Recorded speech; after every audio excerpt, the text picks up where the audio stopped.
Bertrand, je crois que tu as vu des présentations pour le moins originales en ce qui concerne la cirrhose. Absolument, 2 présentations. L'une de la Mayo Clinic qui avait déjà montré que l'application de l'intelligence artificielle et le deep learning sur l'électrocardiographie permettait de distinguer les cirrhotiques en insuffisance hépatique sévère dans les bilans pré-transplantation.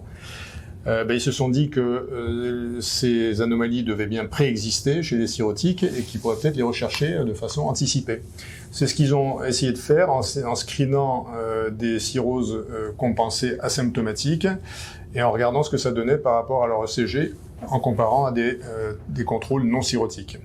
Eh bien, en appliquant ce modèle d'intelligence artificielle, ils trouvent des résultats qui sont sur la courbe que vous voyez là, une sensibilité de 79%, une spécificité de 76%, et une R sous la courbe de 0,86%, ce qui est équivalent au test non invasif que l'on utilise tous les jours, donc ce qui est assez impressionnant. Malheureusement, ils n'ont pas pu avoir assez de données pour calculer le FIB4 chez suffisamment de gens et comparer au moins ça, mais c'était un résultat assez surprenant avec une valeur prédictive négative de 93%.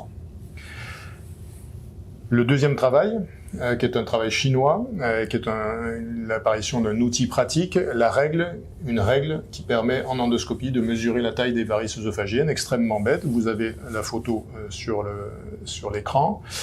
Ils ont pris 120 cirrhotiques, temps d'examen moyen 3 minutes pour la procédure, aucun incident technique, notamment au contact des varices, et un kappa score entre l'évaluation par l'endoscopiste et la mesure par la règle qui montrait une concordance assez médiocre.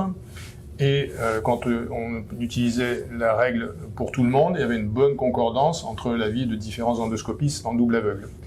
Donc c'est quand même assez intéressant parce que ça pourrait éviter de traiter des gens pour rien par bêta-bloquant. Si on surévalue la taille des varices, ce qui est une petite tendance. Oui, c'est fréquent et en plus, l'évaluation actuellement des varices œsophagiennes, malgré une classification qu'on connaît bien, elle est quand même très subjective. Elle est très subjective, c'est ce que montre ce travail d'ailleurs. Merci beaucoup.